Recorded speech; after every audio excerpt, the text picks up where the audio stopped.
আমার নবী যদি পেটে দুইটা পা রাখতে পারে, আমার পেট তার চাইতে বেশি দামি না? আমার নবীর দাঁত যদি শহীদ হতে পারে, আমার দাঁত তার চাইতে বেশি দামি না? আমার নবীর গালে যদি চড় মারা হতে পারে, আমার গাল তার চাইতে বেশি দামি না?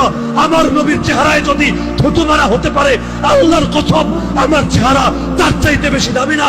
আল্লাহর নবীর চাচাকে যদি 70 টুকরা করে তার কলিজা চিবিয়ে খাওয়া হতে পারে, আল্লাহর কসম আমার বাচ্চাটা তার চাইতে বেশি দামি না?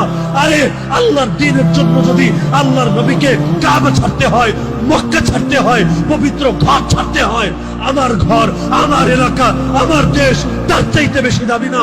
আমার মসজিদ, আমার মাদ্রাসা, আমার খানকা তার চাইতে বেশি না? আরে প্রয়োজনে দুনিয়ার সাপ ছাড়বো, প্রয়োজনে নিজে শহীদ হব, প্রয়োজনে আমার স্ত্রী বিধবা হবে, আমার সন্তান এতিম হবে, আমার বাপের কোল খালি হবে, আমার মায়ের চোখ থেকে অশ্রু ঝরবে, কিন্তু আল্লাহকে সাক্ষী রেখে আজকে বলে যাবেন, হে আল্লাহ, যে কোনো মূল্যে তোমার জমিনে তোমার দিনকে ভুলুণ্ঠিত হতে দেব না।